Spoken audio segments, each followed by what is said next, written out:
7 just because it's a interstate series, and it's going to be really, really fun if you live in the state of Texas. That's all I can say. All right, so let's move forward and jump into the NBA. In the NBA, we have ourselves some fun to talk about, and that's going to be the NBA preview with the Denver Nuggets. And Jeff, I'm just going to keep it real with you. This is the defending world champions. They had a great run. They were awesome. But you know what? How relevant this will be in a decade, it won't be, because they're just like the Raptors, where you have an insignificant championship unless they can go back to back. That's the biggest thing with the Denver Nuggets. Do you agree? No, I do agree. I was talking last night on Sports Map Radio. I was asked, some dark horses in the NBA, who I thought would be in the finals, who would I win, thought would win it, already in October, and looking out west, they're the champs, but there's already chinks in the armor.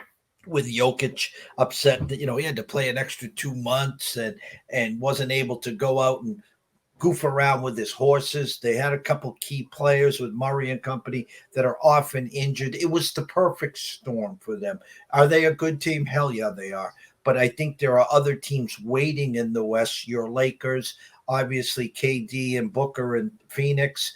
What are you going to get from, Kyrie and Luca? And then the young upstart teams, the Grizzlies. What are you going to get from the Timberwolves? And let's be real. Who had the best record in January? It's a team called the New Orleans Pelicans, right? And Zion. If Zion stays healthy and plays 70 games, they're going to be troubled. So if you ask me, it was a great story. I love Joker. Don't get me wrong. But that picture, you better put that in a big frame, because you won't be seeing that this year. And you know what? To piggyback off of what you just said, Jokic is not from America, so he doesn't understand that the opportunity means so much to us. You know what I mean? But to him, it's just he was lucky. He was good enough to get into a basketball league because he's a big man. You know what I mean? And he's more worried about the family business, things like that, because he accomplished the goal that he wanted to accomplish in the NBA. And when guys are doing that, I think you've lost them, to be honest with you. And the way he partied and hung out this summer, Jeff, I'm not trying to bring up the race thing or anything like that, because we don't do that here. But if he was a brother, keep it real, the excessive partying he was doing, it would have been an issue. And they would have called for suspensions and all types of stuff. You know who else was partying like that too? And they made a big deal about it? Ja Morant. Yeah. Oh, but it's the off season. It doesn't matter what season it is. He's still acting a fool on tables and stuff, and acting just as if he doesn't have an NBA contract. As a GM, I would have been over there gasping for air every time I saw a video of him partying, because he was putting himself at risk literally every time he was partying, because he's a 300-pound man dancing on top of a 20-pound table. Come on, man. You know what I mean? Like, dude. And then, you're worried about the harness racing, and I got to get back to Serbia, and you kind of don't appreciate where you're at. And so we can't celebrate you. You know what I mean? You're kind of like, exactly what they didn't want in the NBA. You know what I mean? They want you got to be able to sell this thing with us as well, too. You know what I mean? It doesn't matter that you want to be a boring person and all this good stuff. If they consider you a star, you have to play the part. You have to play the role. And since he doesn't want to play the role as a star, the buck stops here with the Nuggets. Let's keep it real. Because at the end of the day, everybody's going to start crying about their money. It started with Bruce Brown. Then it's going to carry on to other guys like Gordon. And then it's going to be Murray.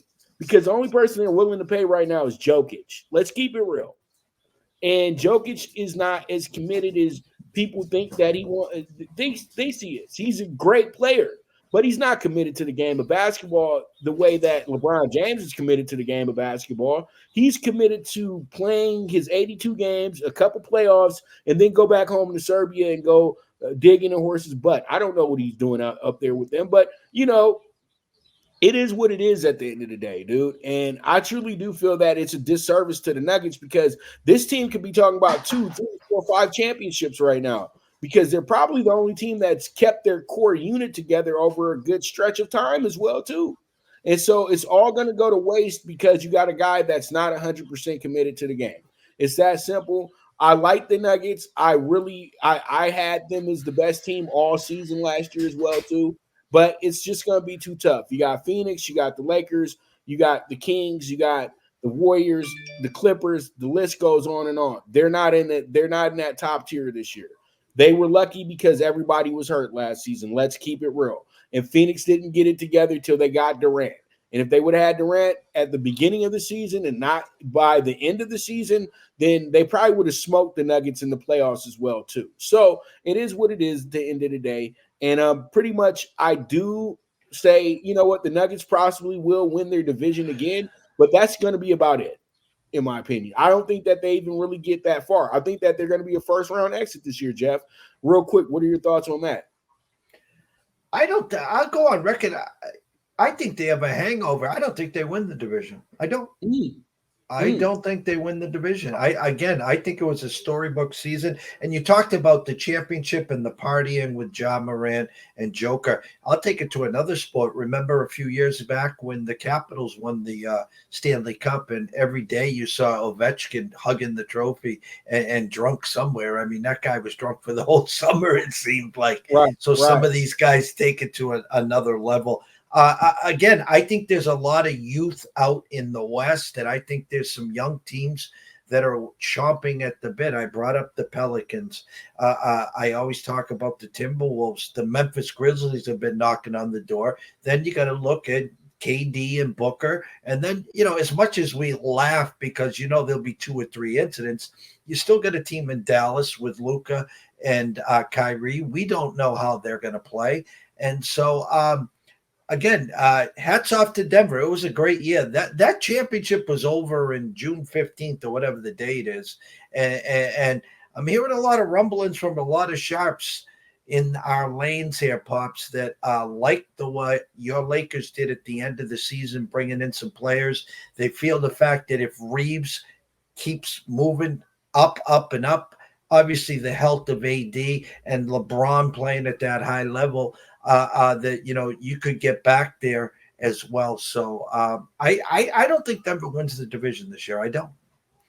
Well, we'll talk about the Lakers when it's time to talk about the Lakers because I kind of want to piggyback off that, but we running on time, and I want to get to college football. So we're going to take a quick break and when we get back, we're going to be talking all the Power 5 games of the week, and we're going to throw in a bonus game this week, rivalry game of the week too, between USC and Notre Dame. So you guys stay tuned. This is the Premier Sports Betting Show, the Primetime Angles with the one and only Pop Dibiase, the Primetime Capper, and the Don of Cape Cod himself, Mr. Jeff Dawson, and we'll be right back to you.